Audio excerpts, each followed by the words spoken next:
You didn't find this by accident.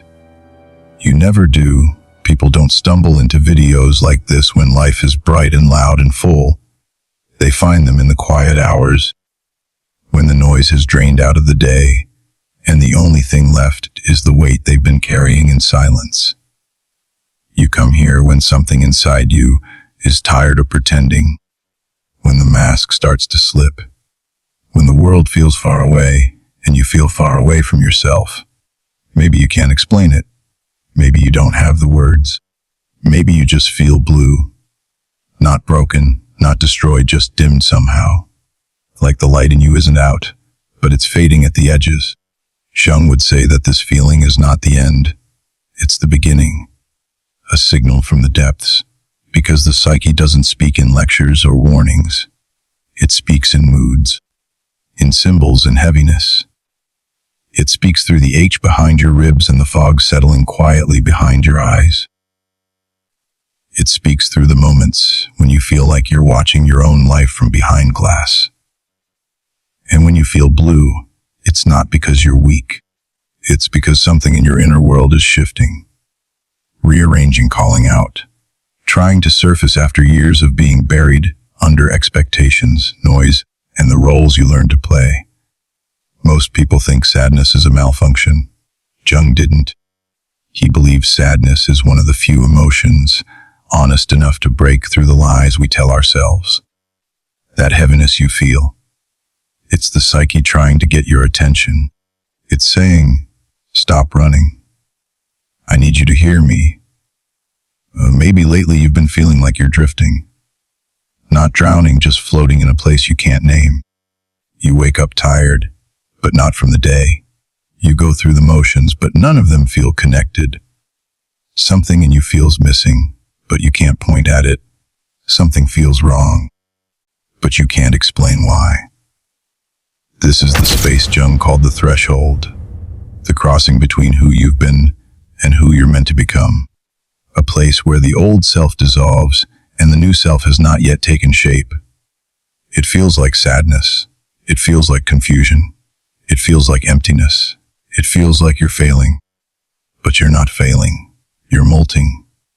Every version of you that no longer fits is being peeled away. Every piece of you that was built from pressure or fear or survival is starting to crack. It hurts because you're outgrowing yourself. Think of how trees grow, the bark splits before it expands. You're going through the same process. Your sadness is the splitting. Your future self is the expansion.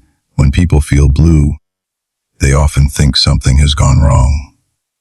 That life has started slipping through their fingers. But what if the truth is the opposite? What if sadness is the moment life tries to return to you? Every time you feel lost, something deeper is guiding you. Every time you feel lonely, something unspoken inside you wants connection with yourself. Every time you feel empty, it's because you've outgrown the parts of your life that no longer feed your soul. This heaviness isn't the darkness swallowing you. It's the darkness clearing space for new light. But you won't see it at first. You'll feel the weight long before you understand it. Your subconscious grows before your conscious mind catches up. And that's why you're here. Not to get motivation. Not to push through. Not to fix yourself. You're here because you needed a mirror, a voice, a moment where someone names what you've been silently carrying. A reminder that the sadness moving through you is meaningful, not random. Jung believed that melancholy is the psyche's attempt to reunite you with the parts of yourself you abandoned. Your sadness is a reunion, a slow return of your buried self. All the versions of you that were shut down because they didn't fit the world around you. Your creativity, your innocence, your longing, your intuition, your imagination, they don't die. They wait. They wait in the shadows of your psyche like stars waiting behind the clouds. And when the clouds part, when your old life stops distracting you, you feel them. You feel the ache. You feel the blue. It's not grief for the life you lost. It's grief for the life you haven't lived yet. There's a loneliness that comes with becoming real. a heaviness that comes with meeting yourself, a quiet ache that comes from realizing how long you've been performing for the world. But beneath that ache, there's a soft pulse, the pulse of something new. Your sadness is not emptiness. It's pregnancy. You're carrying a new version of yourself inside you, and like all births, it begins in darkness. It begins in discomfort. It begins in that blue, quiet, inward, turning place where you finally stop pretending. Jung said that people go into depression when their current story of self no longer fits who they are becoming. Not because they're broken, because they're evolving. Think of a snake shedding its skin. In that moment, it becomes vulnerable, sensitive, tired. But it's not dying. It's preparing to grow. You're in the same place, not dying, transforming, not lost, forming, not empty, making space. And the irony is you won't feel the change as progress. You will feel it as sadness. You will feel it as slowness. You will feel it as the urge to withdraw. But withdrawing is not always avoidance. Sometimes withdrawing is your soul rearranging the furniture. Sometimes the silence isn't a void, it's a womb. Because the psyche grows in darkness. The self reorganizes in shadows. Your future self is being carved quietly, patiently, beneath the surface of your mood. Jung would tell you that your sadness is sacred, that it is not your enemy, that it is not something to numb or run from. It's the voice of an inner intelligence older than your ego, older than your defenses, older than your fears.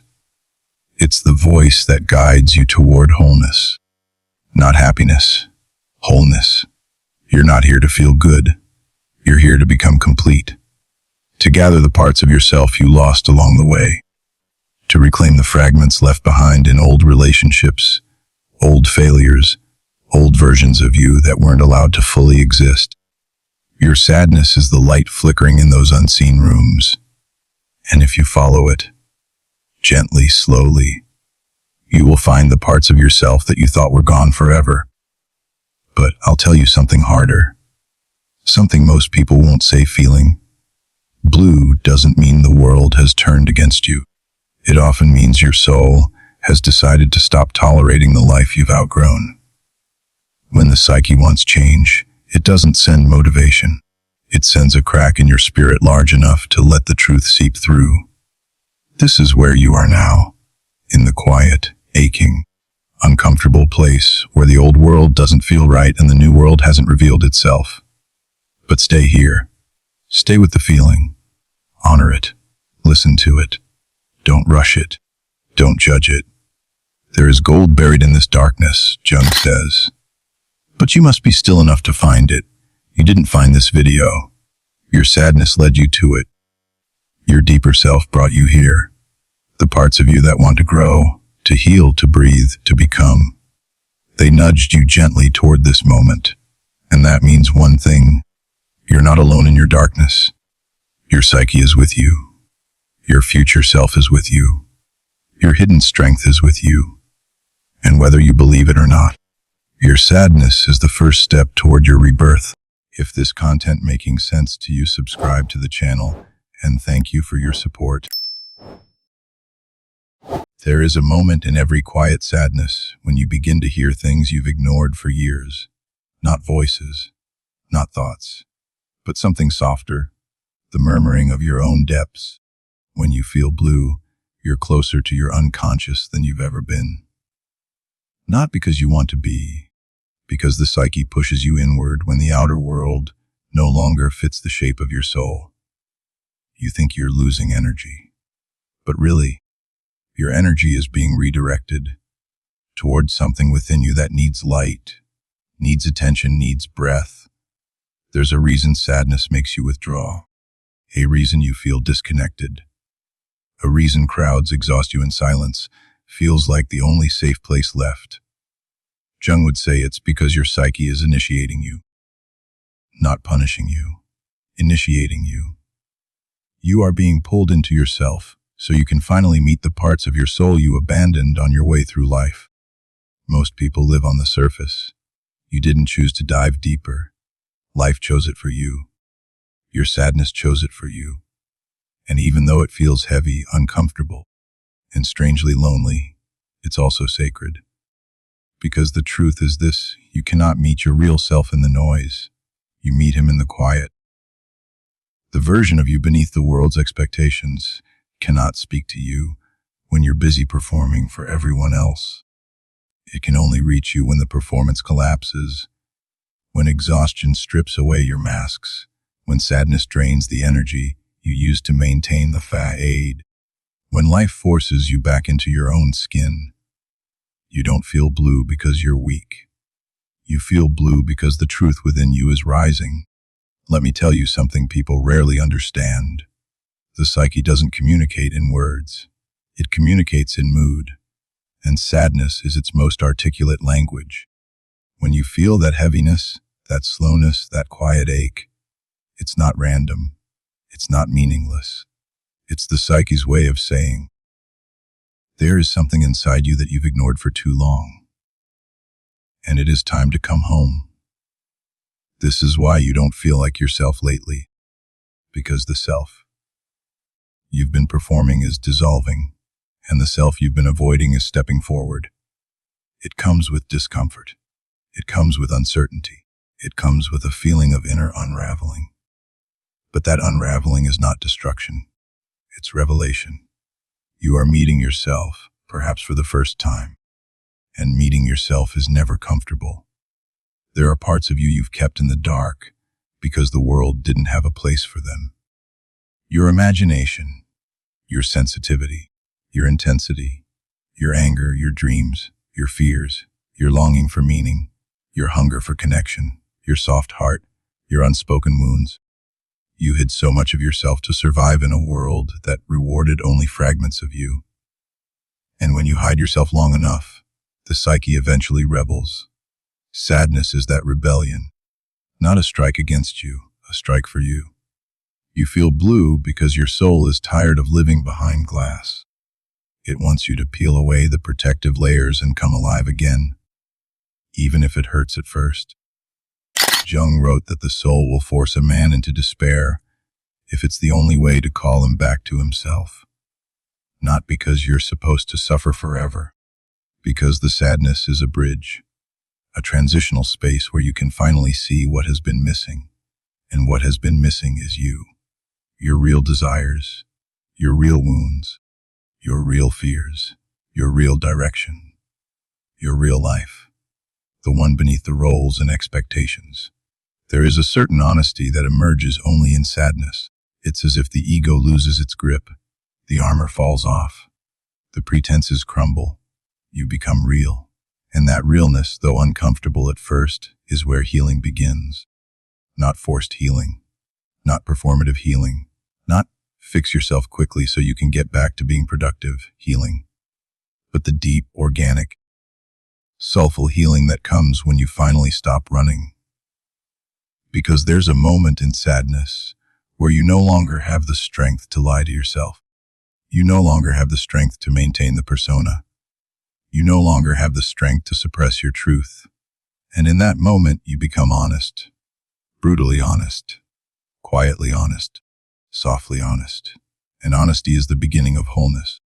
Jung believed that depression is often the psyche's attempt to force a man into authenticity, to stop him from living a life borrowed from others. When you feel blue, it's not because you're failing.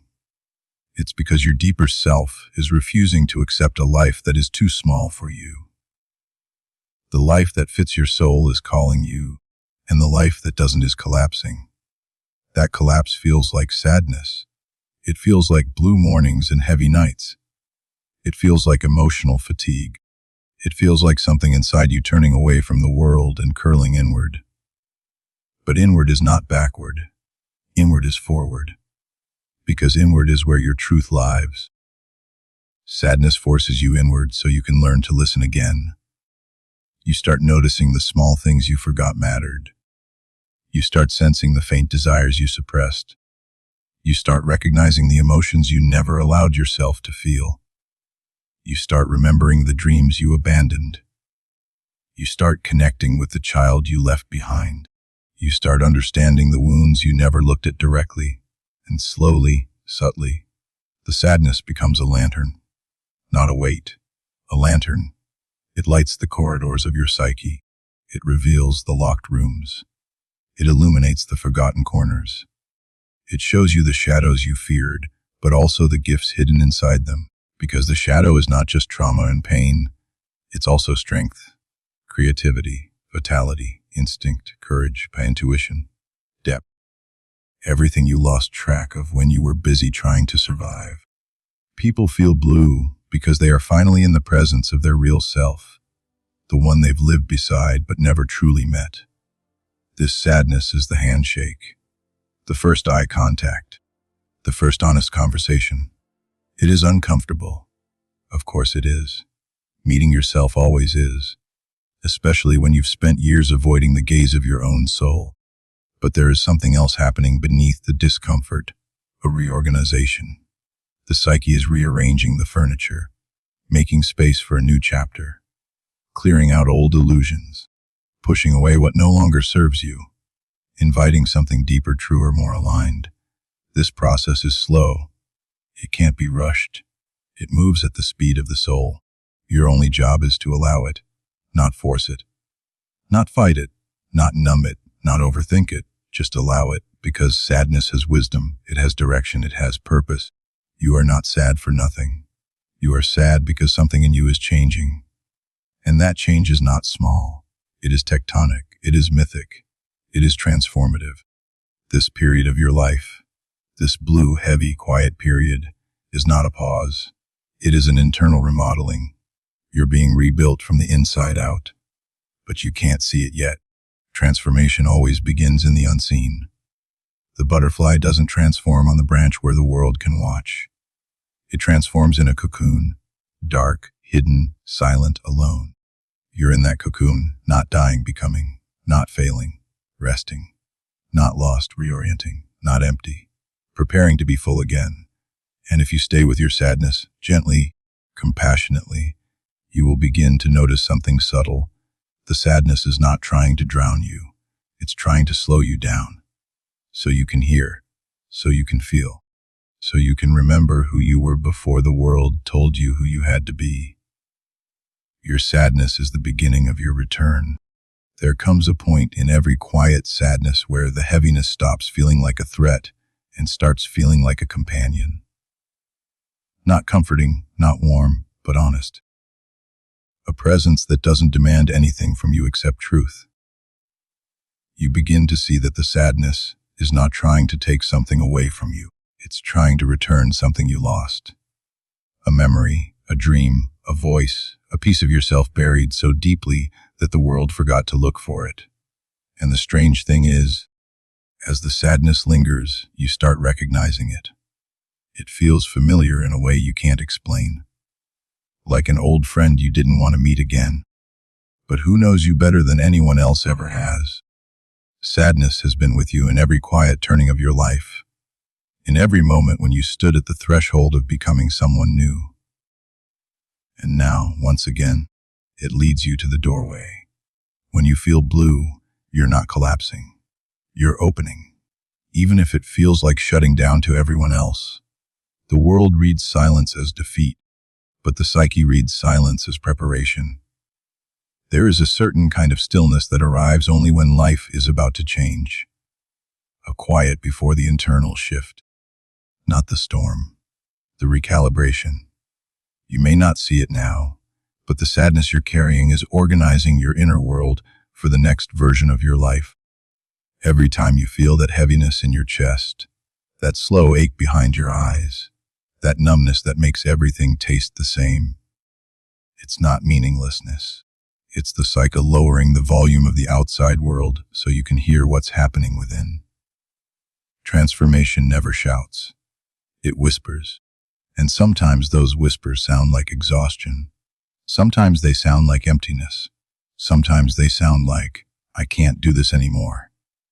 But underneath, quietly, they mean something different. I need things to be different now. I'm done carrying what isn't mine. I'm done pretending this life fits me. I'm ready to grow, even if I don't know how. That's what the blue is saying. Not that you're broken, not that you're lost, but that you've reached the limit of the version of yourself you've been living as. And the psyche, in its ancient, patient wisdom, will not let you stay in a life that shrinks your soul. It will make you tired.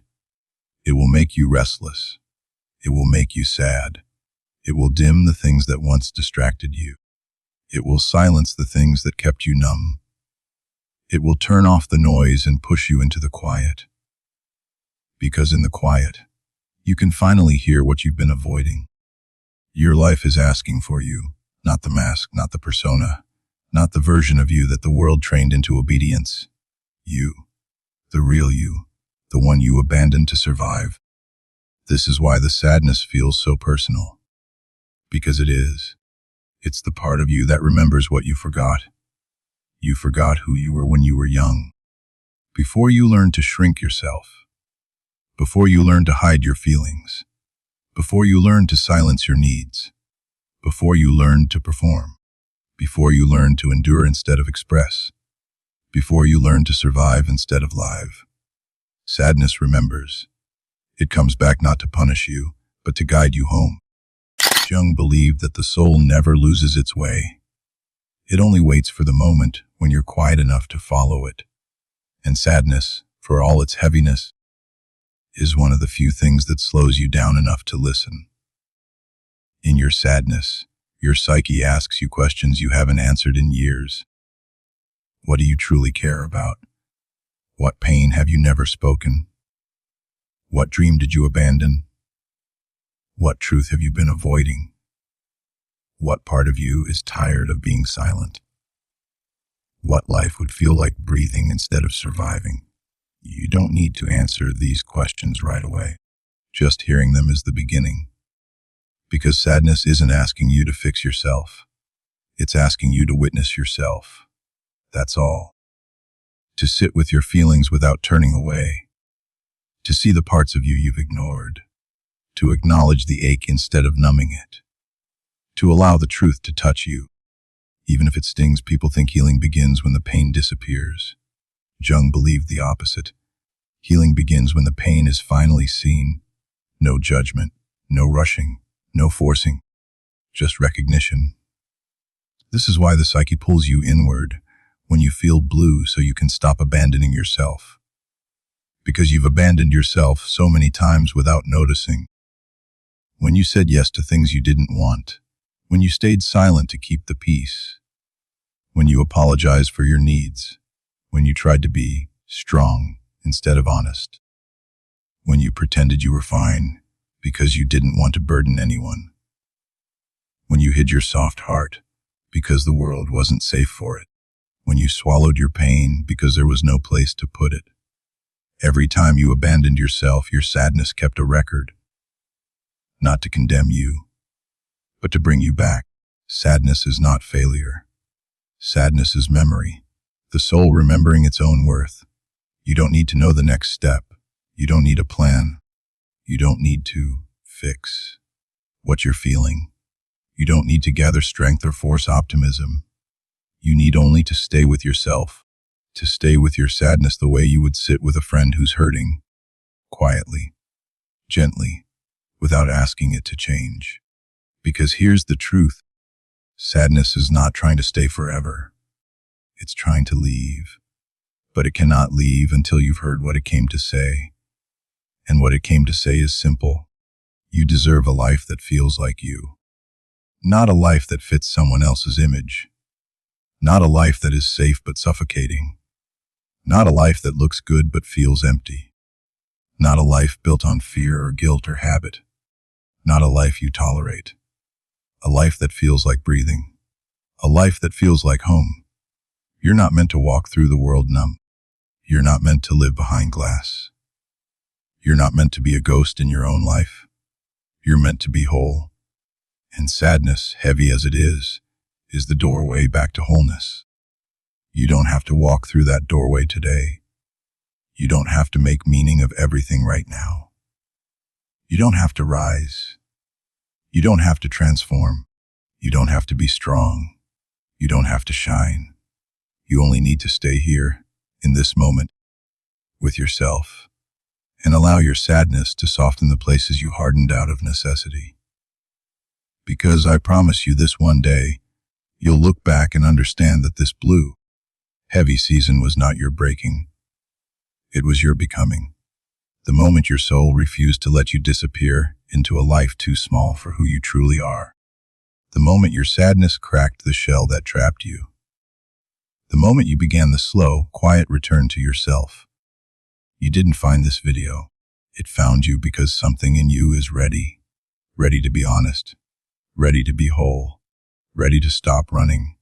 Ready to live from truth instead of performance. Ready to carry your own light again, even if it's faint right now. Sadness is the night before your dawn. Stay with it. Stay with yourself. The light is already forming beneath the horizon of your sadness. You don't see it yet, but your soul does, and it brought you here for a reason.